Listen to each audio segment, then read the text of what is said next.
Welcome to Inspirational Leadership. I'm extremely excited for today's guest. I will be speaking with Steve Browne. And to remind everyone with what I'm trying to create here with Inspirational Leadership, this is about talking about what it looks like to create positive work cultures where leaders are really living and breathing the values. And I know Steve does such a great job of doing this. So I'm really excited for today's conversation. Welcome, Steve. Hi, Kristen. How are you? I'm doing well. It's actually warm here in Toronto, so I'll take it. Wow, it's blazing hot here in Ohio, so it could cool down. I'd be much more happy with that. Before we know, there's going to be snow, Steve, so be careful what you ask for. I know. So Steve, so I'm really excited to have this conversation with you. And, you know, as a starting point, this talk is called Inspirational Leadership. And I'd really love to hear from you. When you think about inspirational leadership, what does that mean to you to show up as an inspiring leader? I think when I see inspirational leadership, it's behavior-based.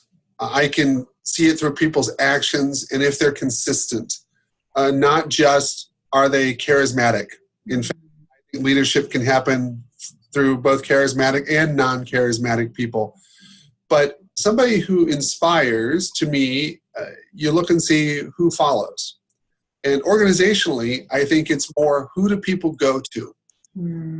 Someone is that center point. They're leading in some fashion. And if they're a magnet of some sort, and that could be because they're empathetic listeners or they're approachable or all kinds of things. Inspiration to me is not, oh my gosh, bring me to tears. It's someone who's there for me, who's consistent, and who's approachable. Yeah, such a great example. Because I do think sometimes there is a misinterpretation. It's just those charismatic where they're up there and the visionaries and everyone. It's the day-to-day and those actions and how they're showing up that's quite critical as well. Right. And I think it's, you know, if you're there for another person in their time of need, that's more inspirational, especially from an HR standpoint. Throughout an organization, because if someone says, I've got this life situation, if you're willing to stop, listen, address, not solve, just be part of that, you'll build more into that. One of the things I'm working on is the difference between credibility and trust. A lot of people talk about, I don't trust you, or you need to earn trust, and I disagree with it completely. Yeah. It's, you earn credibility. And once you're credible, you're trusted. If you're credible and then trusted, then you have the chance. But it doesn't have to be a day-to-day thing. You're not there to save people. You're there to lead people. Yeah. I think sometimes people have more of a martyr approach to inspirational leadership. Look how much I'm doing. Look at me. Yay. And it's awful and not sustainable. Yeah, that's such a good point. And I mean, Steve, when you think about for yourself, some of the leaders who have really inspired you, sometimes there's, you know, it's the little moments, but sometimes it's the bigger moments too. Does a story come to mind to you of a leader that was really leading by example and was inspired you by the way they were showing up? I have to say my current boss, because it's funny, I've been reporting to him since my first day, and I've been with him for 13 years. And he's tolerated me and my craziness. But when I started with him, he did something that I've never seen, and I've used it since then as an example for other people who are in charge of people, as well as examples to other companies. We have a weekly meeting, and he sat down with me and said, okay, next week, I want you to come back and say, what are your expectations of me? I said, what? He says, I'll tell you my expectations of you. I want to know what you want from me. If I'm going to help you lead you, I need to know where you're coming from. And then he put this caveat, said, I'm not going to follow everything you said. I said, oh, fair enough. But what's interesting is we've done that annually for 13 years. Every year, instead of saying traditional models of goals and, you know, deadlines and stuff and milestones, which I think have value and their place, this is more, hey, how are we doing? And it's a barometer check. And it's so much more applicable, and it's not tied to levels of organizations. So I can go to my pizzeria store manager and go, hey, instead of barking at your assistant managers, what if you said, hey, this is what I expect from you, Kristen.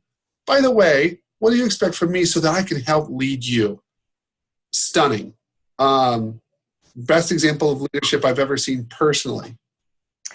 And some people might think, oh, like, that's a small thing. I actually believe that's a huge thing. I find that a lot of leaders are not having that conversation.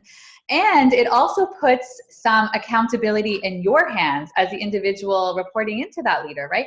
What do you need to grow? What do you need to succeed? How do you want to challenge yourself, right? So it's, to me, that feels like it's much more empowering. Because I think of some clients I do know with some of my clients that I do leadership coaching with. One of the things I'll just say is, like, say to that person, what do you need more of from me? How am I supporting you well? And what am I doing that's kind of driving you crazy? And how could what might that look like, right? And then all of a sudden, and as the trust, credibility is stronger, that individual might be more likely to share it. They might not share it the first conversation, but by the time the fifth time they ask that, they might say, to be honest, you have this tendency to do this every time and kind of cut me off when I'm talking in a meeting, and I don't really like it so much, right? So I think that's such a valuable point. And again, I love it that it's both people, right? It's that it feels like that leader is being a little bit vulnerable and willing to hear what that person says, but then that individual is also very empowered in that situation. I agree. And leaders, good leaders, should give direction and guardrails. Hey, gee, you're veering off. Boy, I'd like you to focus on this. You seem to be spending time over here. But if you don't have that expectation talk first, make it up. And it's funny when we talk about a lot of performance issues or lack of performance or lack of leadership, the first thing I ask now after this example is, well, did you set any expectations? They go, no, they're just not doing their job. I said, well, do they know that? Mm-hmm. Maybe not. So I think vulnerability is a huge factor to inspirational leadership. If it's all about bravado or, impenetrability, that's a terrible word, impenetrability. I'm not going to try to say it. All right. But I'm just saying, if it's all this big shield and, this facade of look at me, and I don't think this is a gender issue. I think it's just, I'm in charge because I have this title at this level. The best leaders are the most vulnerable leaders. Absolutely. Agree 100%. So Steve, you recently wrote a book, HR on Purpose, and it's been very well received. And so I'd love to hear, what was the impetus that made you really want to write that book? I've been fortunate enough to go speak all over the country in some parts of the world. I hope that gets to be more expanded, but we'll see.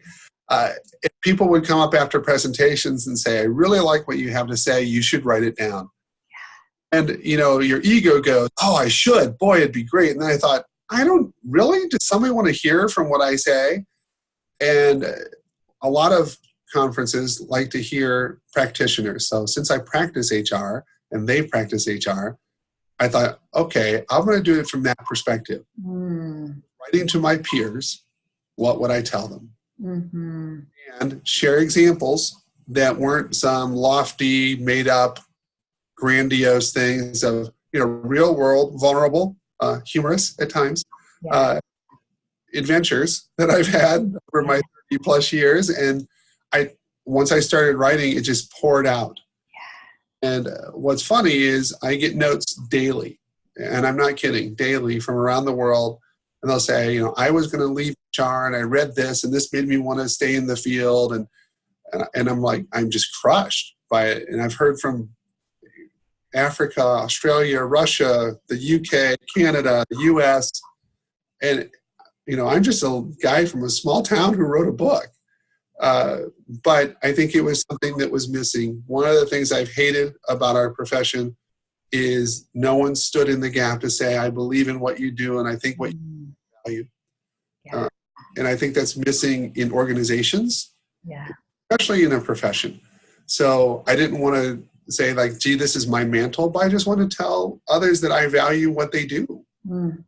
And the response has been humbling, to say the least.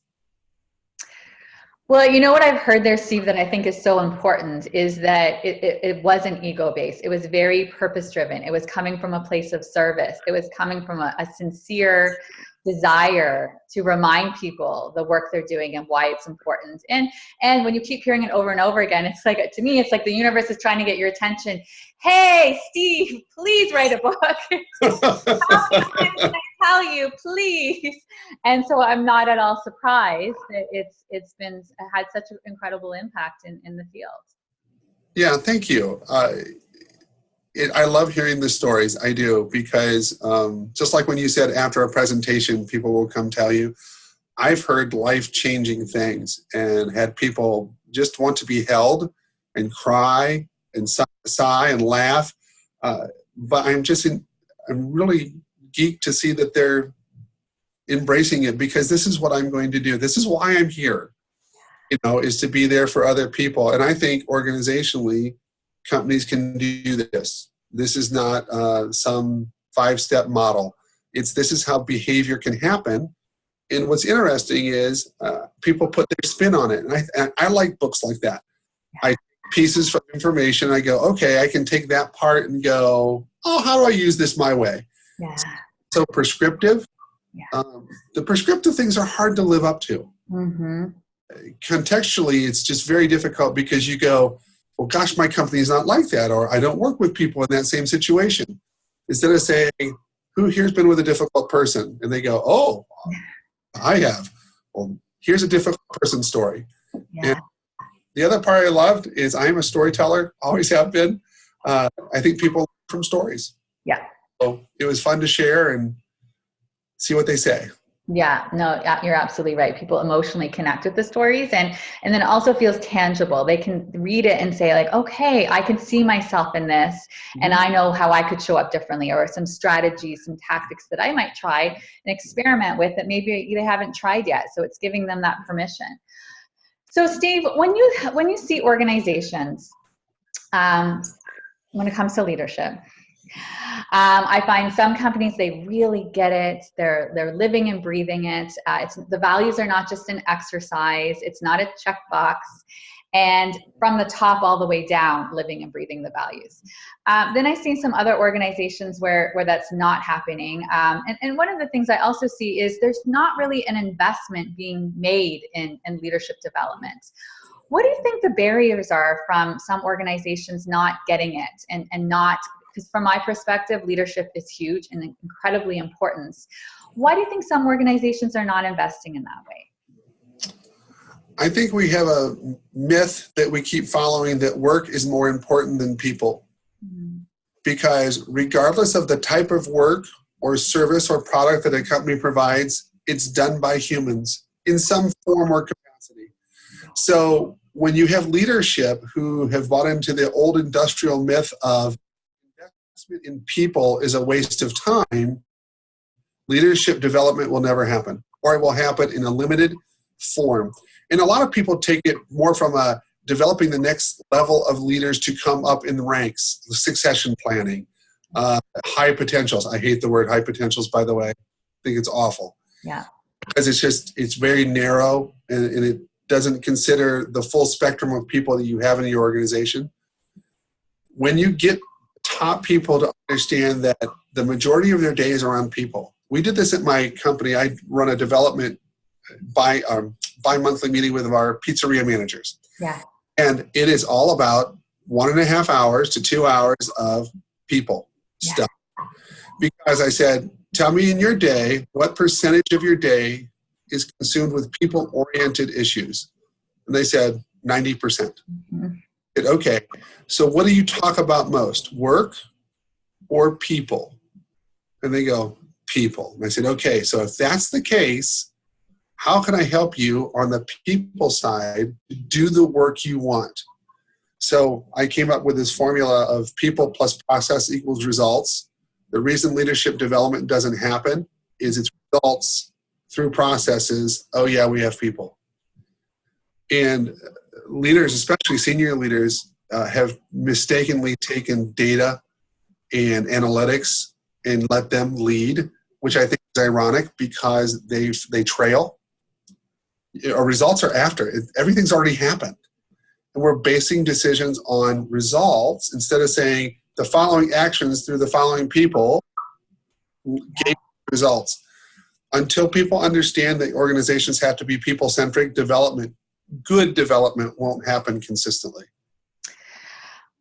Such a great example you gave there, Steve. Such a great example. And I do believe 100% that's the big disconnect. So, I'm thinking from the HR leader's perspective that's trying to go in there and help those CEOs. And there's some that are they're this end of the spectrum, but there's some that are just here and they need to just be brought over a little bit more, right? It's like helping them to shift their mindset around that. What are some of the ways HR can do that? I think we need to remember that CEOs are employees too. Yeah. We don't. So my CEO, who's amazing, just love him. Yeah. We talk about his family every time, every day.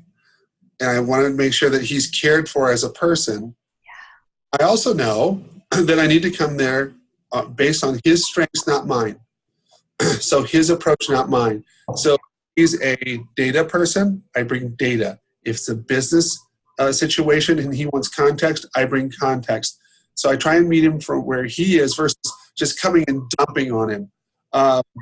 A lot of HR people come in and saying, I need to put out all these fires instead of saying, here, we would be much more valuable as a profession to say, I've scanned the organization, I've assessed what's coming, and here are the different areas. By the way, did you know Michelle is doing very well while Pete seems to be struggling? Is there anything we can do with Pete?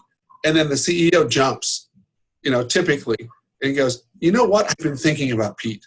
Mm. Show how the people factor is already interwoven in the organization instead of just come in with P&L and line item and ROI and all the number stuff. You should know the numbers. Yeah. But I think we've made a real miss when it comes to HR people. We go, they need to know the business. I think HR needs to be the business, just like everybody else. We can't keep saying that we're this external function that gets used when and if we're needed, and usually there's an alarm on. That's just bad business. Yeah.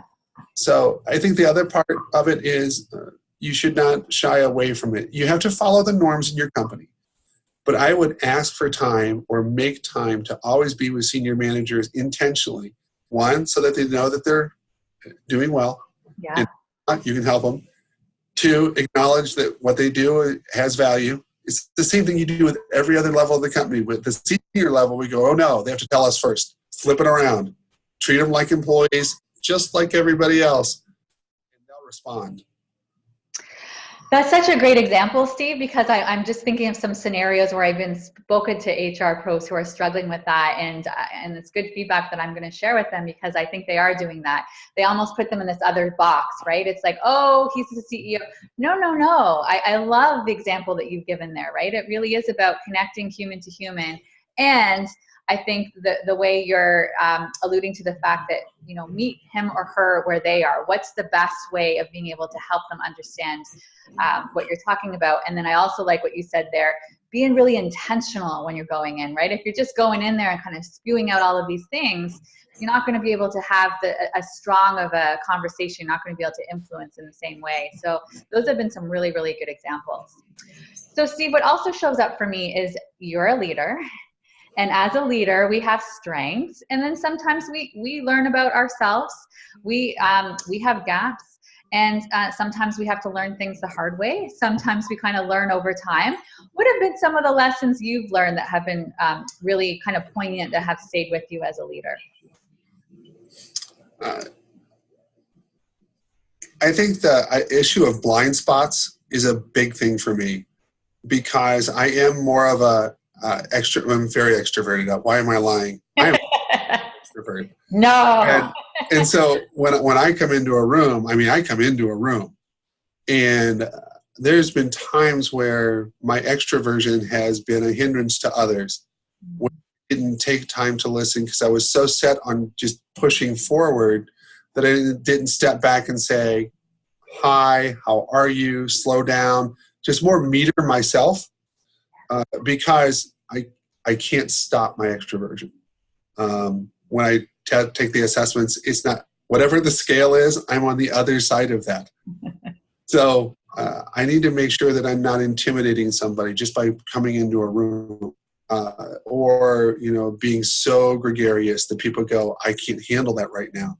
Yeah. So being more aware of my surroundings is a constant thing. I learned that the hard way when I was at another company where they had this norm that I didn't know that you're supposed to knock on the door before you came in. Oh. It was a hi. It was just a heads up, pause. Yeah. And you can jump right into it, but I would just walk in. Yeah. And people were already sitting back on their haunches going, what are you doing? Yeah. And I just didn't catch the cues. Yeah. The other thing that I think I'm learning, I'm trying to teach people, I don't think companies take a look at nuances. One of the real challenges of the newer generations coming into the workplace is we're not teaching them to look and watch for nuances, cues, verbals, pace, tone, kinds of things, and how people communicate. We just keep going, work, work, work, work, work. Instead of saying, really, you have time. You have more time than you think you have to sit and go, hey, when I talk to Kristen, she likes it this way. She's much more of an email person than she is an in-person. So use that intro. I would rather teach people, go, hey, I'm going to teach you. So when I get new hires, I'm like, here, when you work with Kevin, it's like this. When we work with Mary, it's like this. Yeah. And gossip, just giving them some coaching around that. Yeah. Been beat up so many times by mistake because I didn't understand the power of nuance. I think it's a real challenge in organizations. And it's always spoken about in the hallway. Yeah. Like people are like, oh, so-and-so treated me this way. And you go, okay, there's a cue. Don't do that again. Yeah. And I just wish we would take the time to teach people that. And they'd make less mistakes and be less frustrated or less embarrassed or less awkward. Yeah. And great performers that they already are. Yeah. Yeah, communication is huge, and I think it's the more people go on their own inward journey, the more they start to realize that we all have different operating systems, and there's no right or wrong operating system. It's just our own operating system. And when you have that operating system, the way you see things in the world looks very different from the way somebody else sees it, right? So the more you can be aware of that. I can't tell you how many times when I've worked with clients and they've gone really clear on their values, their core values, and then they realized times where they were getting so upset is because it felt like their value is being stomped on, right? That person, a lot of times, that was not the intention. It wasn't personal. They're showing up from their operating system, different operating systems, and whoo, big crash. Absolutely. No, that's dead on. Yeah. So I love what you're saying there is the more you take some time to just step back and just ask, hey, let's get to know that person a little bit better. Let's be a little bit curious around, okay, so this is what seems to work better for them. There's not one right or wrong way. It's just different ways of approaching things. Right. And I think it's, instead of getting into issues of value that or respect that, it's be aware of that. Right. When I first started here, my great boss said I wasn't allowed to implement anything for 3 months. I had to watch. Yeah. Are you kidding me? I said, just watch. And he goes, yes. And I went, okay. So, and then what I didn't realize is that he was setting me up to behave differently going in. And I went, oh, subtle lessons. I'm much more, it's better than beating somebody up with a stick. Hey, learn this, do this. Programmatic development doesn't work. No. It doesn't take into account the operating system. I love what you said there. That's really solid. Awesome. So I've enjoyed this conversation, and I know you and I, Steve, could talk for the entire day. But as we start to end today's Inspirational Leadership episode, is there anything else you want to leave the audience in terms of final thoughts? I would like to see people believe in each other better. The phrase I keep hearing more often, which I really, really enjoy, is assume positive intent. So going into more relationships organizationally, I think if we would do that as our lead in, hey, when I talk to Kristen, it's going to be good because if that's the mindset I go in, I'm going to approach that interaction so much more differently, even if we don't get along. Yeah. Even if our relationship isn't in a healthy place. We tend to focus negatively first, and we continue to have limited results. From a leadership perspective, the more positive people I meet, it's easier. It's the whole thing. If I meet you with a smile, it's going to be a lot different than if I come in with an agenda.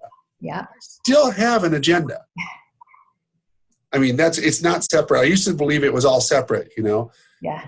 Not all smiles and unicorns. Yeah.